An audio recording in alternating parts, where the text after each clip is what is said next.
Hello friends, standard 11, chapter 3 continue, lecture number 5, 3.5 electronic configuration of elements.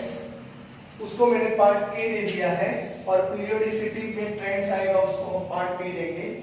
तो यहाँ पे बहुत ही इंपॉर्टेंट टॉपिक हम यहाँ पे एक्सप्लेन करने वाले हैं। तो यहाँ पे देखिए पहली बात कि जो इलेक्ट्रॉनिक कॉन्फ़िगरेशन का मतलब क्या होता है वो तो हमने समझा दिया था, लेकिन फिर से एक बार, an electron in an atom is characterized by a set of 4 quantum number। कौन से क्वांटम नंबर है फिर से एक बार आपको याद दिला दें। पहला नंबर है जो क्वांटम नंबर का वो है प्रिंसिपल क्वांटम नंबर, सेकंड है एजिमुथल क्वांटम नंबर और angular momentum quantum number, third है मैग्नेटिक क्वांटम नंबर और फोर्थ है स्पिन क्वांटम नंबर। ये सारे सेट ऑफ 4 क्वांटम नंबर हमने आपको स्ट्रक्चर ऑफ एटम में सर ने पढ़ा दिया था। ओके, तो यहाँ पे an electron in an atom is characterized by a set of 4 quantum numbers। तो वहां पे कितने जो यहाँ पे है तो थोड़ी डेफिनेशन भी है और टर्म्स भी है। तो शेल, पहली बात है शेल का मतलब क्या होता है। तो शेल क्या है, तो principal quantum number n defines the main energy level, उसको क्या कहेंगे हम, शेल। इसका मतलब ये होता है, यहाँ पे जो मैंने ब्लैंक पार्ट रखा है वहां पे समझ लीजिए ये न्यूक्लियस है, सेंटर ऑफ न्यूक्लियस जो एटम है उसको न्यूक्लियस कहा जाता है। यहाँ पे प्रोटॉन है, उसका चार्ज पॉजिटिव है, न्यूट्रॉन चार्जलेस है। इसकी हम स्टडी नहीं करनी। अब हम जाएंगे यहाँ पे, ये ऑर्बिट नंबर 1 हुआ, ऑर्बिट नंबर 2 हुआ, यहाँ पे ऑर्बिट नंबर 3 हुआ। इसको क्या कहेंगे, यहाँ पे n is equal to 1, n is equal to 2, n is equal to 3 हम प्रिंसिपल क्वांटम नंबर कहते हैं। दूसरा इसको k shell, l shell, m shell और n शेल भी कहते हैं, जो आप स्ट्रक्चर ऑफ एटम में पढ़ चुके हो। तो आपको वो याद रखना है यहाँ पे। तो शेल का मतलब क्या होता है, the principal quantum number n defines the main energy level, यानी कि n is equal to 1 तो प्रिंसिपल क्वांटम नंबर 1 होगा, या फिर प्रिंसिपल क्वांटम नंबर 2 होगा, या फिर प्रिंसिपल क्वांटम नंबर 3 होगा। इस तरीके से आप ये समझ लीजिए। दूसरी बात, orbitals, the filling of electrons into different subsets, that is s orbital, p orbital, d orbital and f orbital, they are known as orbitals। फिर से एक बार, the filling of electrons into different subsets, it is indicated by s orbital, p orbital, d orbital and f orbital। समझ लीजिए ये कोई ground है, ground के जो सर्कुलर पाथ में है, ये जो पहला रास्ता है, ये दूसरा है, ये तीसरा है। यहाँ पे जो ये रास्ता है वहां पे अगर आप कोई मोटर बाइक लेके उस पे आप यहाँ पे राइड कर रहे हो तो मोटर बाइक को आप ऑर्बिटल कह सकते हो और आपको खुद आपको इलेक्ट्रॉन कह सकते हो। इसका मतलब ये हुआ कि यहाँ पे probability to finding electron maximum, once again I repeat, probability to finding electron maximum is considered as orbital। जहां पे इलेक्ट्रॉन मिलने की संभावना ज्यादा है वो उस जो प्लेस है उसको क्या कहेंगे, ऑर्बिटल। तो आपको वो याद रखना है। ओके, तो ये बहुत इंपॉर्टेंट पार्ट है। इस तरीके से आप इंटरेस्टिंग बना सकते हो, आपको याद रखना पड़ेगा। Okay, next one, electronic configuration. Electronic configuration क्या है, यहाँ पे एक डेफिनेशन दी गई है, the distribution of electrons into orbitals। electronic configuration, the distribution of electrons into orbitals of an atom, यानी कि जो इलेक्ट्रॉन का ऑर्बिटल्स में एक एटम होता है उसमें डिस्ट्रीब्यूशन किया जाता है एनर्जी लेवल के हिसाब से, उस अरेंजमेंट को क्या कहेंगे, इलेक्ट्रॉनिक कॉन्फ़िगरेशन। आप ऑलरेडी स्ट्रक्चर ऑफ एटम में पढ़ चुके हो, of principal, according to energy level we can say that electron is filled in particular orbital। okay, उसके बाद में आगे है, an element's location in the periodic table reflects the quantum numbers of the last orbital field. इसका मतलब ये होता है, आप आगे पढ़ोगे ये s block element, p block element, d block element and f block element का मतलब ये होता है जो लास्ट ऑर्बिटल है उसमें इलेक्ट्रॉन फील्ड होता है, वो आपको याद रखना पड़ेगा। तो यहाँ पे s block, p block, d block और f ब्लॉक एलिमेंट्स का इंट्रोडक्शन भी हो गया। उसके बाद में हम जाएंगे, बहुत इंपॉर्टेंट टॉपिक है, order of filling of orbitals.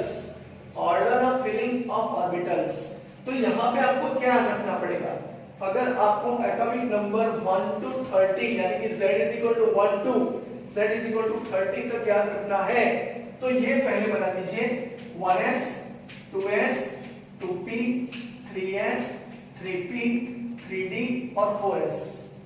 फिर से एक बार बता देता हूं, 1s, उसके बाद में 2s 2p 3s 3p 3d पे राउंड लगा देता हूं और 4s पे राउंड लगा देता हूं। क्यों? क्योंकि स्क्रीनिंग इफेक्ट आएगा, वो फैक्टर डिफरेंट है, तो आपको वो याद रखना पड़ेगा। बहुत ही इंपॉर्टेंट टॉपिक है, यहाँ पे आपको समझना पड़ेगा, क्योंकि इलेक्ट्रॉन कहाँ पे फेल होता है ये बहुत इंपॉर्टेंट है। अगर आपने इसमें गलती की तो आपके मार्क्स कट सकते हैं। तो यहाँ पे देख लीजिए, ये है प्रिंसिपल क्वांटम नंबर और ये ऑर्बिटल है। इसका मतलब ये हुआ, यहाँ पे प्रिंसिपल क्वांटम नंबर 1 है और ऑर्बिटल कौन सी है, s, यानी कि ये ऑर्बिट नंबर 1 है, इसको प्रिंसिपल क्वांटम नंबर 1 कहा जाएगा। वहां पे only s orbital is available. s orbital spherical है, याद रखिएगा, s ऑर्बिटल स्फेरिकल है और वो 1 है ओनली। s ऑर्बिटल कितनी पाई जाती है, कितनी मिलती है, 1 मिलती है। तो आपको याद रखना पड़ेगा s ऑर्बिटल स्फेरिकल है और ओनली 1 अवेलेबल। ओके, और उसका रोटेशन जो होता है स्फेरिकल के हिसाब से, जिस तरह अर्थ में रोटेशन होता है जो एक्सिस के हिसाब से, उसी तरह यहाँ पे भी 2 रोटेशन है, one is a clockwise, another is a anti-clockwise, and that's why how many electron fill in s orbital, 2 electron. याद रखिएगा, इलेक्ट्रॉन है, ये ऑर्बिट का नंबर है, आप ऑलरेडी पढ़ चुके हो, लेकिन यहाँ पे एक शॉर्ट ऐसा टेबुलर फॉर्म बना दीजिए।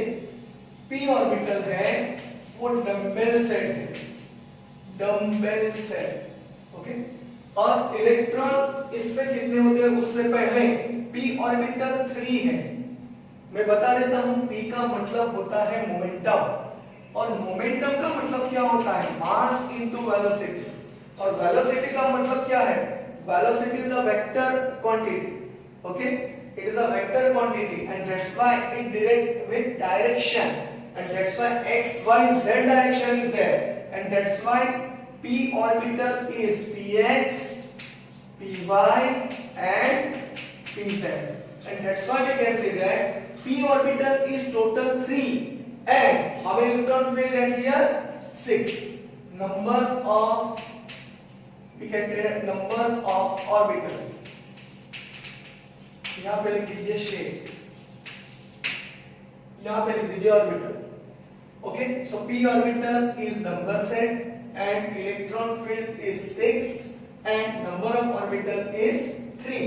Which one is there, px py and pz, and that's why they are considered as degenerate orbital. d orbital है वो डबल नंबर सेट है, आप ऑलरेडी पढ़ चुके हो इसके बारे में, हम यहाँ पे डिस्कस नहीं करेंगे वो। और नंबर ऑफ ऑर्बिटल कितनी होती है, 5।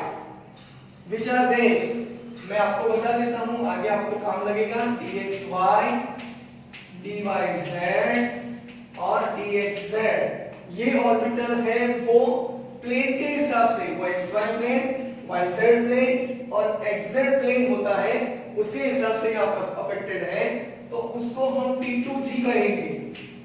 आगे आप पढ़ोगे इसको क्या कहेंगे, T2g, याद रखना पड़ेगा। और अगर मैं कहता हूं dx² - y²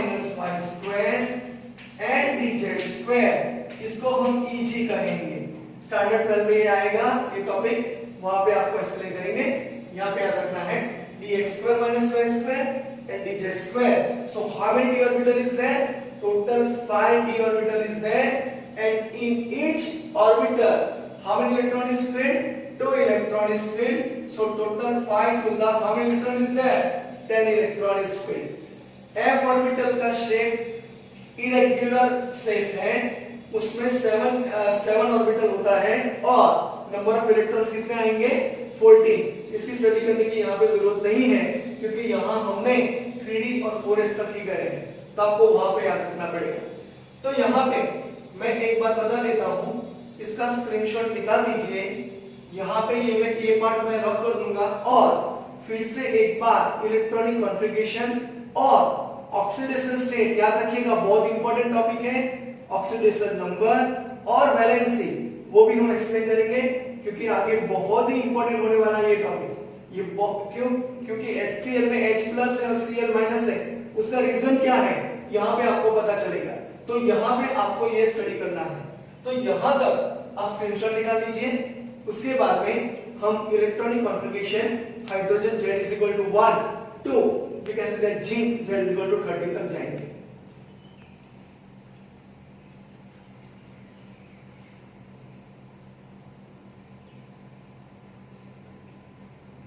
यहां पे देख लीजिए, मैं लिख रहा हूं फर्स्ट एलिमेंट जो है पीरियोडिक टेबल में हाइड्रोजन Z=1, एटॉमिक नंबर 1 है। इसका इलेक्ट्रॉनिक कॉन्फ़िगरेशन आएगा 1s1। किस तरीके से? तो पहले आप इस टेबुलर फॉर्म को फॉलो कीजिए। 1s 2s 2p 3s 3p 3d और 4s। 3d और 4s पे मैंने राउंड लगाया है, वो बाद में एक्सप्लेन करेंगे। s पे कितने इलेक्ट्रॉन फील्ड हैं? टोटल मैक्सिमम 2 इलेक्ट्रॉन आपको याद रखना पड़ेगा। So hydrogen Z=1 1s1। यहां पे देखिए, अगर हाइड्रोजन एक इलेक्ट्रॉन रिलीज कर रहा है, 1 electron is released, then oxidation number of that is +1। जो इलेक्ट्रॉन जा रहा है उसका चार्ज आएगा +1 और उसी को हम ऑक्सीडेशन नंबर कहते हैं। अगर मैं कहता हूं यहां पे हाइड्रोजन एक इलेक्ट्रॉन गेन कर रहा है, इसका मतलब ये हुआ वो -1 हो जाएगा और -1 होने के हिसाब से जो अगला मैं इलेक्ट्रॉनिक कॉन्फ़िगरेशन लिखने वाला हूं उसमें आपको समझ में आ जाएगा कि यहाँ पे ऑर्बिट नंबर 1 कंप्लीट फिल हो गई है। तो यहाँ पे देख लीजिए, दूसरा नंबर है हीलियम Z=2। तो यहाँ पे इलेक्ट्रॉनिक कॉन्फ़िगरेशन आएगा 1s2 और 1s2 को हम He कोर भी कहते हैं और इसको हम ग्रुप 18 के एलिमेंट्स के साथ रख सकते हैं। सो He is nothing but noble gas और इनर इलेक्ट्रॉनिक कॉन्फ़िगरेशन, तो वो स्टेबल हो जाएगा, आपको याद रखना पड़ेगा। तो यहाँ पे देखिए, हाइड्रोजन को ओनली 1 इलेक्ट्रॉन चाहिए स्टेबिलिटी के लिए, तो यहाँ पे 1 इलेक्ट्रॉन मिल गया तो वो हाइड्राइड बनाएगा। दैट्स व्हाई यहाँ पे मैं कहूंगा NaH इज पॉसिबल।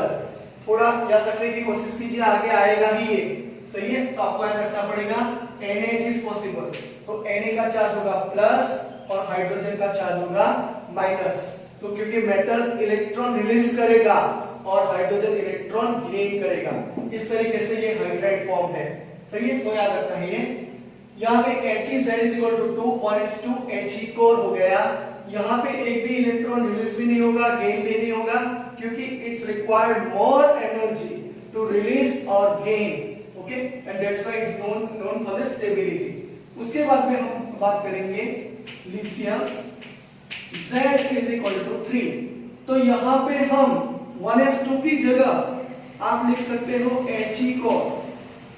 ओके, उसके बाद में कौन सी ऑर्बिटल आती है ये देख लीजिए, 2s। तो 2s लिखिए, उसके ऊपर 1 इलेक्ट्रॉन लिख दीजिए, यानी 2s1। इसको हम आउटर मोस्ट ऑर्बिटल कहेंगे या वैलेंस शेल कहेंगे, जहां से इलेक्ट्रॉन रिलीज भी होगा और गेन भी होगा। इस नंबर को, रिलीज और गेन नंबर को आगे जाके हम ऑक्सीडेशन नंबर भी कहेंगे, ऑक्सीडेशन स्टेट्स भी कह सकते हैं, वैलेंसी भी कह सकते हैं। तो यहाँ पे एक इलेक्ट्रॉन रिलीज होगा तो यहाँ पे चार्ज आएगा +1 और वो बन जाएगा He, and that's why helium core is known for the stability। तो यहाँ पे लिथियम +1 हो जाएगा, यानी कि उसका ऑक्सीडेशन नंबर क्या होगा? +1। तो आपको ये भी याद रखना है। तो ये हो गया लिथियम की बात। उसके आगे जाएंगे बेरिलियम। Z = 4। तो यहां पे He को याद रखिएगा 2s ऑर्बिटल कहां तक आपको फिल करनी है, 2 इलेक्ट्रॉन तक। तो यहां पे आ जाएगा 2s2 और उसके बाद में यहां पे आप 2p0 भी लिख सकते हो। तो यहां पे देख लीजिए इस वैलेंस शेल में आउटर मोस्ट ऑर्बिटल है, उसमें हाउ मेनी इलेक्ट्रॉन्स है, ओनली 2 इलेक्ट्रॉन। तो वो इलेक्ट्रॉन रिलीज हो जाएंगे तो इसका चार्ज हो जाएगा +2। यानी हम बेरिलियम के ऊपर +2 चार्ज लिखेंगे, लिथियम के ऊपर प्लस चार्ज लिखेंगे, या तो ये नोबल गैस है। तो यहां तक बेरिलियम तक आपको पता चल गया होगा। उसके बाद में आगे जाएंगे बोरॉन। तो बोरॉन Z = 5 होगा। इसकी इलेक्ट्रॉनिक कॉन्फ़िगरेशन He। उसके बाद में 2s2 ऑर्बिटल कंप्लीट फिल हो गया। उसके बाद में हम जाएंगे 2px, 2py और 2pz, यानी कि 1 इलेक्ट्रॉन, यहां पे 0, यहां पे 0। हुन्स लॉ आप जानते हो, हुन्स प्रिंसिपल आप जानते हो। तो आपको यहां पे याद रखना पड़ेगा 2px में 1 इलेक्ट्रॉन आ गया, 2py में 0, 2pz में 0, यहां पे 2 2 + 2 4, 4 + 1 दैट इज 5 इलेक्ट्रॉन। तो यहां पे वैलेंस शेल में कितने इलेक्ट्रॉन हैं, 3। तो यहां पे +3 हो जाएगा। सो बोरॉन +3 सही है, ये वैलेंसी है B+3 आयन। और He कोर बन जाएगा। Each and every element try to become stable by losing or gaining electron. Once again I repeat, कोई भी एलिमेंट स्टेबल होने के लिए आउटर मोस्ट शेल में से इलेक्ट्रॉन लॉस्ट भी करेगा और गेन भी कर सकता है, और वो आपको याद रखना है। अगर ये याद रह गया तो बहुत इजी तरीके से आप केमिस्ट्री को पढ़ पाओगे। सो बोरॉन की चार्ज आएगा +3। ये देख लीजिए 1s 2s, उसके बाद में हम 2p की बात कर रहे हैं, यहां तक आए। p ऑर्बिटल कितनी है, 3। तो मैंने लिख दिया 2px, 2py, 2pz। और उसके बाद में 2px में मैंने 1 इलेक्ट्रॉन फिल किया, वो हुन्स प्रिंसिपल है। उसके बाद में हम कार्बन की बात करेंगे। Carbon Z = 6, He core 2s2, 2px1, 2py1, 2pz0। यहां पे हाफवे आ गया। देख लीजिए, अगर कार्बन ग्राउंड स्टेट में है तो आपको याद रखना है ये इलेक्ट्रॉनिक कॉन्फ़िगरेशन है। अगर कार्बन कोई एलिमेंट के साथ अटैच हो रहा है, उसका मतलब ये होगा वो एक्साइटेड स्टेट में आएगा, और एक्साइटेड स्टेट में 2s ऑर्बिटल में से जो इलेक्ट्रॉन है वो शेयर करके वो किसको देगा, 2pz को। एंड दैट्स व्हाई यहां पे क्या होगा, 2s1, 2px1, 2py1 and 2pz1, and that's why valency of carbon atom is 4। कितनी होती है कार्बन की वैलेंसी, 4 होती है। एंड दैट्स व्हाई यहां पे चार्ज C+4, C-4 भी हो सकता है। क्यों, क्योंकि 4 इलेक्ट्रॉन अगर हमने एंटर कर दिए तो ऑक्टेट रूल के हिसाब से भी आप जानते हो 2s2 2p6 हो जाएगा, और 2s2 2p6, और यहाँ पे 2 इलेक्ट्रॉन यानी 6 + 2 8, 8 + 2 10 इलेक्ट्रॉन हो गए। तो He कोर की तरह Ne कोर भी आएगा, जो इनर्ट गैस है, जो स्टेबिलिटी के लिए जाना जाता है। तो आपको याद रखना है। सही है, फिर से आप ऑर्गेनिक में ऑलरेडी पढ़ चुके हो। He core 2s2 2px1 2py1 2pz0, ये कार्बन की वैलेंसी होगी, यानी कि इलेक्ट्रॉनिक कॉन्फ़िगरेशन है। और ये C+4, C-4। इसके बाद में कोई भी यहाँ पे आ सकता है, कोई भी चार्ज यहाँ पे +3 भी हो सकता है। तो वो स्टेबिलिटी के हिसाब से carbon double bond triple bond भी फॉर्म करता है, इसके हिसाब से वो चेंज हो सकता है। उसके बाद में जाएंगे नाइट्रोजन। Z = 7। यहां पे देख लीजिए फिर से एक बार, He core 2s2, 2px1, 2py1, 2pz1। आपको फिर से एक बार याद रखना पड़ेगा 2px1, 2py1, 2pz1। जो p ऑर्बिटल है वो हाफ फील्ड हो गई, हाफ फील्ड हुई, उसका मतलब ये हुआ वो स्टेबल हो गई। और स्टेबिलिटी के लिए जो 2px1 2py1 2pz1 जानी जाती है, तो इसके हिसाब से यहाँ पे नाइट्रोजन की इलेक्ट्रॉनिक कॉन्फ़िगरेशन के हिसाब से आउटर मोस्ट ऑर्बिटल में से 5 इलेक्ट्रॉन रिलीज भी होंगे, 3 इलेक्ट्रॉन रिलीज भी हो सकते हैं और 3 इलेक्ट्रॉन ऐड भी हो सकते हैं। आपको याद रखना पड़ेगा क्योंकि स्टेबल हो जाएगा इसके हिसाब से 2px2 2py2 2pz2 हो जाएगा। और आगे आप केमिकल बॉन्डिंग में भी पढ़ोगे, जो ये नाइट्रोजन का 2s ऑर्बिटल है उसमें ये लोन पेयर ऑफ इलेक्ट्रॉन हो जाएगा 2px 2py और 2pz, तो वो बॉन्ड बनाएगा दूसरे एटम के साथ। अगर यहाँ पे हाइड्रोजन एटम आ गया तो ये आपका जो स्ट्रक्चर है वो अमोनिया का बन गया। आपको याद रखना पड़ेगा, आगे जाके आपको ये बहुत ही काम लगेगा। सही, ये बहुत इंपॉर्टेंट वर्क है। यहाँ पे लुईस डॉट नोटेशन में हमने ये नोट किया है, ये नाइट्रोजन का इलेक्ट्रॉन है, ये हाइड्रोजन का इलेक्ट्रॉन है, दोनों शेयर कर रहे हैं। आउटर मोस्ट ऑर्बिटल में से जो इलेक्ट्रॉन है वो नाइट्रोजन दे रहा है और हाइड्रोजन को आप जानते हो 1s1 एक ही इलेक्ट्रॉन है, दोनों शेयर करेंगे तो ये बॉन्ड बनेगा covalent bond. And that's why covalent bond की डेफिनेशन भी पता चल जाएगी। अगर sharing of electron only one atom कर रहा है और जो बॉन्ड फॉर्म होगा उसको क्या कहेंगे, कोऑर्डिनेट कोवेलेंट बॉन्ड। हम यहाँ पे डिस्कस नहीं करेंगे ज्यादा क्योंकि केमिकल बॉन्डिंग में आप पढ़ोगे। उसके बाद में oxygen Z is equal to 8, यहाँ पे देख लीजिए He कोर, उसके बाद में 2s2, यहाँ पे हुन्स प्रिंसिपल आप जानते हो, हुन्स लो, 2px2 हो जाएगा, 2py1 हो जाएगा और 2pz1 हो जाएगा। यानी कि जो इलेक्ट्रॉन है वो पेयर्ड होगा, एनर्जी डिक्रीज होगी और स्पिन ऑपोजिट होगी।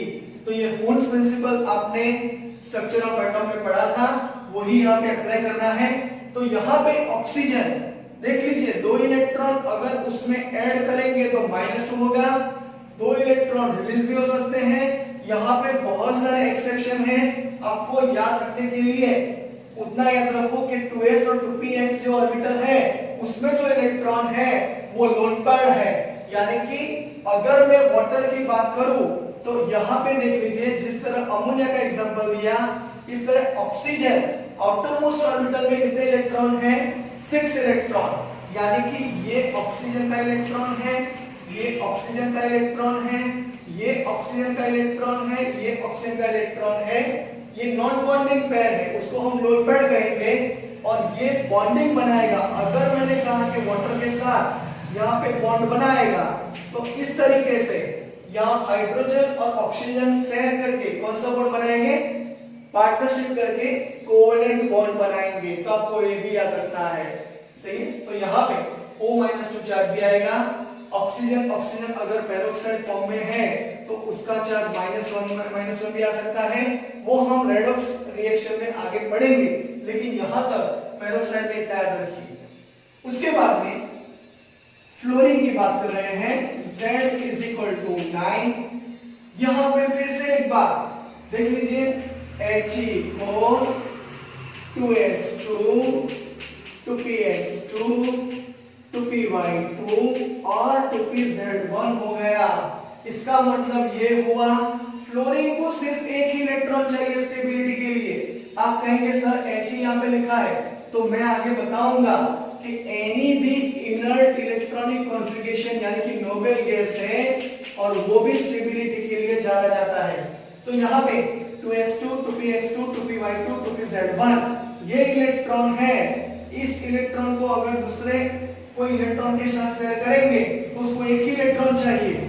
इलेक्ट्रॉन गेन कर रहा है, इसका मतलब फ्लोरीन -1 चार्ज यहाँ पे देखने को मिलेगा। उसकी इलेक्ट्रोनेगेटिविटी सबसे ज्यादा है, याद रखिएगा। पीरियोडिक टेबल में फ्लोरीन की इलेक्ट्रोनेगेटिविटी सबसे ज्यादा है, वो हम बाद में भी डिस्कस करेंगे। नियम Z is equal to 10। उसके बाद में हम बताएंगे यहाँ पे He करके आप इस तरीके से 2s2 यहाँ पे 2p6 लिख दीजिए क्योंकि ये 6 इलेक्ट्रॉन फील्ड हो गए। तो ये जो पार्ट है 2 ऑर्बिटल, ऑर्बिट नंबर 2 भी यहाँ पे कंप्लीट हो गई। देखिए 1s हो गई, उसके बाद में 2s 2p हो गई। अब इस पे जाएंगे तो यहां तक अगर याद रह गया तो बहुत ही इजी तरीके से आगे बढ़ पाओगे। तो यहाँ पे एनी कोर हो जाएगा, यानी कि आपका स्टेशन एची कोर और एनी कोर है, और एनी कोर के हिसाब से आउटर मोस्ट ऑर्बिटल में देख लीजिए how many electron is filled, total 8 electron है, that is known as octet. Octet completed which you learn in chemical bonding, आप केमिकल बॉन्डिंग में पढ़ोगे। तो यहां तक अगर आपको कंप्लीट हो गया तो आगे क्या सेशन बहुत इजी रहेगा, क्योंकि ये सीक्वेंस आपको याद रखना पड़ेगा और सीक्वेंस के हिसाब से इलेक्ट्रॉनिक कॉन्फ़िगरेशन भी याद रखना पड़ेगा। तो यहां तक हम आप इसके स्क्रीनशॉट ले लीजिए। उसके बाद में हम आगे सोडियम से कैल्शियम तक जाएंगे और उसमें क्या होता है वो हम आपको एक्सप्लेन करेंगे। यहाँ एनी कोर है, इसका मतलब ये हो गया ये स्टेबल है, ये नोबेल गैस है, और नोबेल गैस आपको याद रखने के लिए एक बार तो याद रखनी पड़ेगी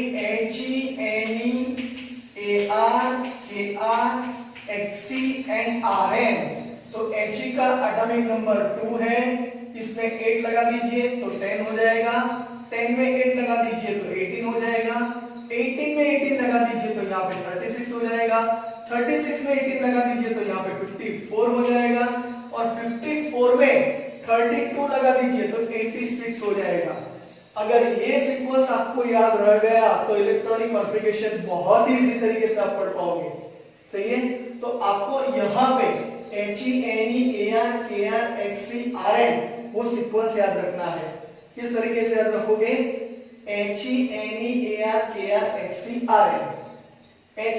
HeArKrHcRn बोलते रहो तो याद रह जाएगा। उसके बाद में यहाँ पे कितने इलेक्ट्रॉन ऐड होंगे आप जानते हो, 8 इलेक्ट्रॉन, इसमें भी 8 इलेक्ट्रॉन, इसमें कितने इलेक्ट्रॉन 18, इसमें कितने इलेक्ट्रॉन फिर से 18, और इसमें कितने इलेक्ट्रॉन 32। इस तरीके से आपको याद रखना है। और ये है ग्रुप 18 के elements, group 18 noble gas elements याद रखिएगा। इनर्ट इलेक्ट्रॉनिक कॉन्फ़िगरेशन इसका आएगा और वो स्टेबिलिटी के लिए जाने जाते हैं। उसके बाद में आगे हम डिस्कस करेंगे, इसका स्क्रीनशॉट निकाल लीजिए। Okay, now next is sodium. Z is equal to 11. अब यहाँ पे हम इलेक्ट्रॉनिक कॉन्फ़िगरेशन की बात करेंगे। तो यहाँ पे आपको याद रखना पड़ेगा Ni कोर, उसके बाद में 3s1, यानी कि 1s2 2s2 2p6 3s1। देख लीजिए यहाँ पे याद रखा गया हम s में 2 ऑर्बिटल इलेक्ट्रॉन होते हैं, यहाँ पे 2 इलेक्ट्रॉन, यहाँ 6 इलेक्ट्रॉन, उसके बाद में यहाँ पे 2 होते हैं, यहाँ पे 6 होते हैं, यहाँ पे 10 और यहाँ पे 2, आपको याद रखना पड़ेगा। तो यहाँ पे वैलेंसी आएगी Na प्लस चार्ज, इतना याद रखिएगा, क्योंकि 1 electron very easily remove from valence shell. तो यहाँ पे 1 इलेक्ट्रॉन चला गया तो +1 हो गया, तो इसकी वैलेंसी होगी +1। उसके बाद में हम जाएंगे, और ये मेटल भी है आप जानते हो, उसकी डिस्कशन हम बाद में करेंगे। लेकिन यहाँ पे Ni को अगर मैंने लिख दिया यहाँ पे 3s2 3p0, तो यहाँ पे चार्ज आएगा Mg+2 ion, and that's why sodium and magnesium both are considered as metal, क्योंकि वो इलेक्ट्रॉन आउटर मोस्ट सेल में से इलेक्ट्रॉन इजीली रिमूव कर रहा है। उसके बाद में aluminium Z is equal to 13, यानी Ni को 3s2 3px 3py 3pz, यहाँ पे 1 0 0, वही ट्रेडिशन यानी कि हुन्स प्रिंसिपल आपको याद रखना पड़ेगा, हुन्स लॉ। यहाँ पे 2 + 1 3 इलेक्ट्रॉन है, इसलिए एल्यूमिनियम पे +3 चार्ज होता है। 3 इलेक्ट्रॉन इजीली रिमूव होंगे, इसलिए एल्यूमिनियम पे +3 चार्ज होता है। उसी तरीके से आगे जाएंगे, silicon Z is equal to 14, Ni को 3s2 3px1 3py1 3pz0। तो यहाँ पे देख लीजिए फिर से ये कार्बन की तरह होगा, तो यहाँ पे Si+4 पॉसिबल है, SiCl4, 4 इलेक्ट्रॉन इजीली रिमूव होंगे। 4 इलेक्ट्रॉन अगर गेन हुए तो -4 भी चार्ज हो सकते हैं, तो वो सिलिकेट फॉर्म में आते हैं, दूसरे एलिमेंट के साथ अटैच होंगे। उसके बाद में हम जाएंगे phosphorus Z is equal to 15, याद रखिएगा ये सीक्वेंस आपको याद रखना पड़ेगा। Ni को 3s2 3px1 3py1 3pz1, ये नाइट्रोजन की तरह आएगा, यानी कि p ऑर्बिटल में इलेक्ट्रॉन फिल हो रहा है इसलिए इसको p ब्लॉक एलिमेंट कहेंगे। अगर इलेक्ट्रॉन s ब्लॉक में फिल हो रहा है तो उसको लास्ट इलेक्ट्रॉन s ब्लॉक में फिल हो रहा है उसको s ब्लॉक कहेंगे। वो हम बाद में भी डिस्कस करेंगे, लेकिन यहाँ पे इलेक्ट्रॉनिक कॉन्फ़िगरेशन बहुत ही इंपॉर्टेंट है। तो यहाँ पे पूरे 5 इलेक्ट्रॉन रिलीज हो जाएंगे, -3 भी हो सकता है, +3 भी हो सकता है। तो ये वैलेंसी है, आपको याद रखनी पड़ेगी। ऑक्सीडेशन स्टेट्स उसके बाद में हम डिस्कस करेंगे। फ्लोरीन के बाद में आएगा यहाँ पे सल्फर, Z = 16। तो यहाँ पे Na 3H2 3px, यहाँ पे 1 की जगह क्या लिखना है 2, 3py1 एंड 3pz1। ये ऑक्सीजन की फैमिली में ही है, इसको चार्बोनिल एलिमेंट्स भी कहते हैं। तो यहाँ पे सल्फर पे -2 चार्ज +6 चार्ज ऐसे चार्ज आएंगे, यानी कि S-2 सल्फाइड आयन, S+6 उसको ऑक्सीडेशन स्टेट कहेंगे, तो +6 भी हो सकता है। उसी तरीके से आगे हम डिस्कस करेंगे। सल्फर के बाद आएगा chlorine, Z = 17 Na 3s2 3px2 3py2 3pz1। यहां तक हम आ गए, सही है। अभी p ऑर्बिटल एक इलेक्ट्रॉन बाकी है, तो यहाँ पे Cl माइनस हो जाएगा। Cl की पॉसिबिलिटी प्लस में भी है और +7 में भी है, सर इलेक्ट्रॉन रिलीज करेगा। एग्जांपल है Cl2O7 dichlorine septoxide. Is it clear? एक एग्जांपल है। Cl- वो क्लोराइड आयन है, एक इलेक्ट्रॉन अगर गेन करेगा तो इलेक्ट्रॉनिक कॉन्फ़िगरेशन यहाँ पे R1 की तरह रखेगा, यहाँ पे भी R1 की तरह, यहाँ पे भी R1 की तरह। अगर प्लस चार्ज है तो नियॉन की तरह हो जाएगा। तो आपको स्टेशन याद रखना है, अभी मैंने बताया था He, Ne, Ar, Kr, Xc और Rn। अब यहां तक हम आ गए। उसके बाद में आर्गन, Z = 18, यहाँ पे आएगा Na 3s2 3p6। यहां तक इलेक्ट्रॉन फील्ड करने के बाद आपको आर्गन को इस तरह लिखना है, आर्गन कोर। तो वो आर्गन कोर हो जाएगा electronic configuration of noble gas, यानी कि इनर्ट गैस भी हो जाएगा, zero oxidation states containing gas. तो आपको याद रखना है। तो आर्गन कोर हो गया। यहाँ पे 3 ऑर्बिटल देख लीजिए, यहाँ पे 3 ऑर्बिटल कंप्लीट नहीं हुए, फिर भी यहाँ पे आर्गन कोर लिखा है। इसका रीजन यही है कि ये आर्गन स्टेबल हो गया, क्योंकि 3p6 भी कंप्लीट हो गई।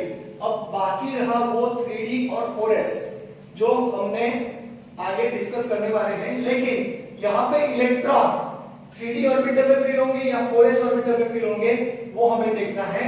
आर्गन के बाद हम डिस्कस करेंगे पोटेशियम की। सो Z = 19 Na 3s2, सही है। यहाँ पे Na 3s2 3p6 लिखने से पहले यहाँ पे हम लिख देंगे आर्गन कोर, उसके बाद में यहाँ 3d लिखेंगे, यहाँ 4s लिखेंगे, सीक्वेंस रिमेन सेम। अब आगे इलेक्ट्रॉन 3d में फिल होगा या 4s में फिल होगा, ये बहुत इंपॉर्टेंट है।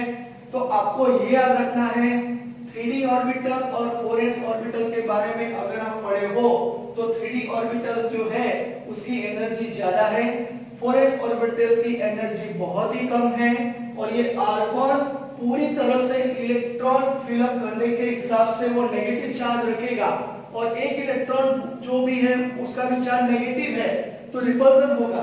तो जहां पे एनर्जी कम है उस ऑर्बिटल में इलेक्ट्रॉन पहले फिल करेगा, यानी कि 18 के बाद 3d में नहीं लेकिन 4s में इलेक्ट्रॉन आएगा और 3d 0 हो जाएगी। तो ये पोटेशियम जो है वो s ब्लॉक एलिमेंट है, याद रखना s ब्लॉक एलिमेंट, क्योंकि लास्ट इलेक्ट्रॉन कहां पे फिल हुआ, s ऑर्बिटल में। और इस तरीके से K+ जो बहुत ही रिएक्टिव मेटल है, आप जानते हो K+ रिएक्टिव मेटल है, one electron very easily remove and that's why K+ charge is possible. आपको ये याद रखना है। और इस इफेक्ट को हम कहेंगे स्क्रीनिंग इफेक्ट, दूसरा नाम है शील्डिंग इफेक्ट। फिर से बता देता हूं, 3d ऑर्बिटल टोटल 5 है, उसकी एनर्जी ज्यादा है। 4s ऑर्बिटल ओनली 1 है, उसकी एनर्जी कम है। तो इलेक्ट्रॉन पहले लोअर एनर्जी कंटेनिंग ऑर्बिटल में फिलअप करेगा, उसके बाद में हायर एनर्जी में जाएगा।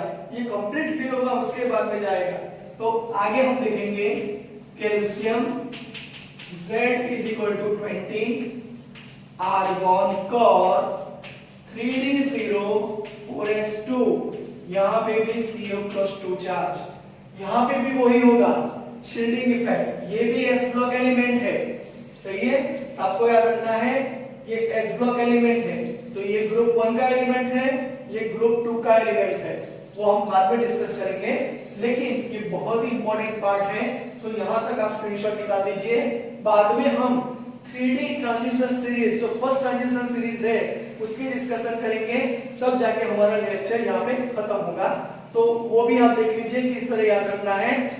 इलेक्ट्रॉनिक कॉन्फ़िगरेशन के बारे में ही सोचिए, दूसरा किसी के बारे में सोचना नहीं है। तो इसका स्क्रीनशॉट निकाल लीजिए, उसके बाद में आगे हम डिस्कस करेंगे। यहां पे आपको याद रखना है, याद रखने की टेक्निक में बता देता हूं। स्केल टी वर्क क्रम वन फील्ड को नी को जिंक। फिर से एक बार जेड हो जाएगा यहां पे। स्केल टी वर्क क्रमन फील्ड को नी को जिंक। Sc का मतलब होता है स्कैंडियम, Ti का मतलब टिटेनियम, V का मतलब वेनेडियम, Cr का मतलब क्रोमियम, Mn का मतलब मैंगनीज, Fe का मतलब आयरन, Co का मतलब कोबाल्ट, Na का मतलब निकल, Cu का मतलब कॉपर और Zn का मतलब जिंक। आपको याद रखना है। तो यहाँ पे scandium Z is equal to 21। अब इलेक्ट्रॉनिक कॉन्फ़िगरेशन हम पढ़ेंगे, लेकिन आर्गन कोर उसके बाद में 3d और 4s इस तरीके से लिखेंगे। 3d ऑर्बिटल कितनी है 5, तो यहां पे हमें इस तरीके से ऑर्बिटल बनाने हैं और 4s orbital only 1। Argon core यहां पे 2 इलेक्ट्रॉन फिलअप हो गए, उसके बाद में 1 इलेक्ट्रॉन चाहिए, तो यहां पे 1 हो जाएगा। इसका इलेक्ट्रॉनिक कॉन्फ़िगरेशन आप याद रखिए, यहां पे आप पेंसिल से लिख दीजिए 18 इलेक्ट्रॉन होते हैं। 18 प्लस 2 कितने हुए 20 और 1 21। तो इस तरीके से यहां पे स्कैंडियम का इलेक्ट्रॉनिक कॉन्फ़िगरेशन हो गया। उसका ऑक्सीडेशन स्टेट्स बाद में लर्न करेंगे, क्योंकि आपको ये पूरा पढ़ना है आगे स्टैंडर्ड 12 में। यहाँ पर आउटर मोस्ट ऑर्बिटल में जो इलेक्ट्रॉन है वो रिलीज होने की ट्राई करेंगे और वो उसका ऑक्सीडेशन स्टेट्स आएगा। तो स्कैंडियम हो गया। उसके बाद में titanium Z is equal to 22। उसके बाद में आर्गन कोर, यहाँ पे आपको फिर से वही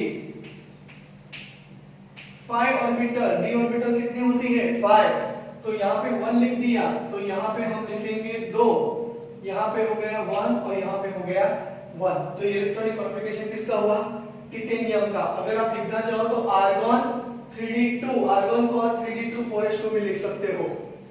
तो यहाँ पे टिटेनियम का भी हो गया। उसके बाद में वो means vanadium, Z is equal to 23। Argon core वही आपको d ऑर्बिटल टोटल बनानी है। यहाँ पे 5 हो गया, यहाँ पे 4s हो गया। पहले 2 इलेक्ट्रॉन यहाँ पे फिल होंगे, उसके बाद में यहाँ पे होंगे, तो ये हो गया थर्ड वाला। अब आगे chromium Z is equal to 24। याद रखिएगा यहाँ पे एक्सेप्शन केस है, जो मैं समझा रहा हूँ वो होगा।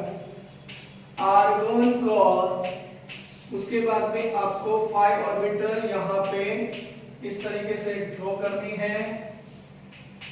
उसके बाद में आपको यहाँ पे अगर 2 इलेक्ट्रॉन लोगे और यहाँ पे 4 लोगे तो क्या होगा, d ऑर्बिटल को एक ही इलेक्ट्रॉन चाहिए, तो d 4s में से एक इलेक्ट्रॉन यहाँ चला गया, तो कितने होंगे इलेक्ट्रॉन 5। तो d5 आप जानते हो d5 यानी कि half fill, electron is known for the stability. उसी तरीके से आगे आएगा fulfilled d orbital is known for the stability. तो यहाँ पे 1 2 3 4 5 और 1 इलेक्ट्रॉन हो गया, आपको याद रखना है। तो इस तरीके से 3d5 4s1 हो जाएगा। क्रोमियम के बाद आएगा मैंगनीज। देखिए क्रमन यानी कि manganese, Z is equal to 25 argon core. उसके बाद में आपको यहाँ पे वही बात करनी है, यहाँ पे फिर से 5 इलेक्ट्रॉन नॉन फॉर स्टेबिलिटी, यानी कि यहाँ पे 2 ही होंगे और 5 यहाँ पे हो जाएंगे। सही है, तो आपको याद रखना है। उसके बाद में आगे मैंगनीज के बाद में आएगा, देखिए मंफी यानी कि iron 26 FeZ is equal to 26 argon core. फिर से वही करना है, इसकी प्रैक्टिस करते रहो, बहुत ही अच्छी तरह आप पढ़ पाओगे। ये 2 इलेक्ट्रॉन हो गया, वंस अगेन यहाँ पे हुन्स प्रिंसिपल, इलेक्ट्रॉन इस तरीके से फिलअप होंगे, यानी कि यहाँ पे 3d6 पूरे 2 हो जाएगा और ये 18 है, 18 प्लस 6 24, 24 प्लस 2 26। उसके बाद में यहाँ पे देख लीजिए, यहाँ तक आ गए, यहाँ पे कोबाल्ट है, तो cobalt Z is equal to 27 argon core. फिर से एक बार d ऑर्बिटल 1 2 3 4 एंड 5, यहाँ पे लिख दीजिए 4s, यहाँ पे 2, यहाँ पे 2 हो जाएंगे, या 5 करके एक बार 7 कर दो, यहाँ पे 2 तो इजी हो जाएगा, यहाँ पे 2। तो ये इलेक्ट्रॉनिक कॉन्फ़िगरेशन कोबाल्ट का हो गया। उसके बाद में यहाँ तक आ गए निकल, यानी कि Z is equal to 28 argon core. उसके बाद में आपको 5 ऑर्बिटल और यहाँ पे 1 2 3 4 5 6 7 8, तो यहाँ पे 3d8 4s2 हो जाएगा। उसके बाद में हम डिस्कस करेंगे निकल के बाद में आएगा कॉपर, तो कॉपर की यहाँ पर डिस्कशन करेंगे। Copper Z is equal to 29 argon core, यहाँ पे 3d और यहाँ पे 4s, 1 2 3 4 और यहाँ पे 5 लेते हैं और यहाँ पे 4s, यानी कि यहाँ पे क्या होगा, निकल है, यहाँ पे 9 इलेक्ट्रॉन हो गए और यहाँ पे 2 इलेक्ट्रॉन हो गए, तो 10 इलेक्ट्रॉन अगर 3d को मिल जाते हैं तो नॉन फॉर द स्टेबिलिटी, क्योंकि कंप्लीट फिल हो जाएगा, क्योंकि d ऑर्बिटल में मैक्सिमम कितने इलेक्ट्रॉन होते हैं 10, एंड दैट्स व्हाई यहाँ पे आपको याद रखना पड़ेगा कॉपर की इलेक्ट्रॉनिक कॉन्फ़िगरेशन भी एक चेंज आ रहा है यहाँ पे। तो यहाँ पे 1 इलेक्ट्रॉन कर दीजिए, 1 2 3 4 5 6 7 8 9 और 10, तो 3d10 4s1 हो जाएगा और आगे आर्गन लिखना जरूरी है। उसके बाद में जिंक की बात कर रहे हैं, तो zinc Z is equal to 30। उसके बाद में हम लिख सकते हैं आर्गन कोर 1 2 3 4 5 और यहाँ पे 4s, यहाँ पे 2 हो जाएगा, यहाँ पे कंप्लीट फिल हो जाएगा 10। इस तरीके से Zn+2 पॉसिबल है, यहाँ पे Cu+2 पॉसिबल है, वो आगे हम डिस्कस करेंगे। लेकिन पहले आप इलेक्ट्रॉनिक कॉन्फ़िगरेशन को तैयार करना सीख जाइए। ये अगर आ गया तो 1 to 30 तक यहाँ तक हमने फिनिश कर दिया। अब इसका इलेक्ट्रॉनिक कॉन्फ़िगरेशन इस तरीके से भी लिखा जाता है, मैं यहाँ पे लिख रहा हूँ आर्गन कोर 3d1 4s2, ये हो गया स्कैंडियम का इलेक्ट्रॉनिक कॉन्फ़िगरेशन। यहाँ पे आ जाएगा argon core 3d2 4s2, vanadium का आएगा आर्गन कोर 3d3 4s2। याद रखिए जो इलेक्ट्रॉन है वही आपको ऊपर यहाँ पे लिखने हैं। यहाँ पे इलेक्ट्रॉनिक कॉन्फ़िगरेशन चेंज होगा, argon core 3d5 4s1। Manganese का इलेक्ट्रॉनिक कॉन्फ़िगरेशन आएगा argon core 3d5 once again 4s2, यहाँ पे 6 मत लिखिए। उसके बाद में Fe का आएगा argon core 3d6 4s2। जितने इलेक्ट्रॉन है वो ऊपर डी में लिख दीजिए, 4s के ऊपर जो इलेक्ट्रॉन है वो ऊपर लिख दीजिए। यहाँ पे आएगा argon core 3d7 4s2, यहाँ पे आएगा argon core 3d8 4s2। Copper का आएगा argon core 3d10 4s1। याद रखिए एसएसएल कैसे है, d ऑर्बिटल कंप्लीट फिल हो गई इसलिए वो नॉन फॉर स्टेबिलिटी होता है, and that's why 3d10 4s1 is possible. और यहाँ पे लास्ट वाला जो है argon core 3d10 4s2 हो जाएगा। तो ये इलेक्ट्रॉनिक कॉन्फ़िगरेशन अगर आपको याद रह गई तो बहुत ही अच्छी तरीके से आप कोई भी आंसर दे पाओगे। तो पहले इलेक्ट्रॉनिक कॉन्फ़िगरेशन लिखो, उसके बाद में अगर ऑक्सीडेशन स्टेट या वैलेंसी के बारे में जानना हो तो 3d और 4s जो दो ऑर्बिटल है उसमें से जो इलेक्ट्रॉन रिलीज होंगे और जिसकी स्टेबिलिटी जैसी होगी वैसी इसकी वैलेंसी होगी। मैं बता देता हूं, क्रोमियम की वैलेंसी +6 इज पॉसिबल होती है, Fe की +2 +3 भी है, कोबाल्ट की +2 +3 भी है, निकल की +2 +3 भी है, वेनेडियम की +5 भी है, यहाँ पे देख लीजिए +5 V2O5 है, टिटेनियम की यहाँ पे पॉसिबिलिटी मैक्सिमम +4 भी है, TiCl4 है, स्कैंडियम की +3 है, कॉपर की +2 और कॉपर की +1 भी होती है। Cu+2 को आप जानते हो क्यूप्रिक कहते हैं और Cu+ को क्यूप्रस कहते हैं, O आयन आप जानते हो, और Zn की +2 होती है। तो उस तरीके से Fe की Fe+2 उसको फेरस कहते हैं और Fe+3 को फेरिक आयन कहते हैं। जो +3 और +2 होते हैं उसमें बाद में आयन बोलना बहुत जरूरी है। मैंगनीज की पॉसिबिलिटी Mn+2 है, Mn+2 MnSO4, उसमें अगर देखोगे तो +2 वैलेंसी है, तो वो आपको बहुत इजी तरीके से पता चल जाएगा। अगर कोई रिएक्शन आया तो वो रिएक्शन भी आप आसानी से कर पाओगे। तो यहाँ पे हमारा electronic configuration of elements Z हमने स्टार्ट किया था हाइड्रोजन से और फिनिश किया जिंक तक। याद रह गया तो आपका काम बन गया, समझ लीजिए, क्योंकि बहुत सारे क्वेश्चन इस पे डिपेंड है। तो इसका स्क्रीनशॉट निकाल लीजिए, उसकी प्रैक्टिस कीजिए। स्टैंडर्ड 12 में तो आने वाला है ही, लेकिन स्टैंडर्ड 11 में भी बहुत इंपॉर्टेंट है। तो ये लेक्चर यहाँ पे खत्म करेंगे। Thank you.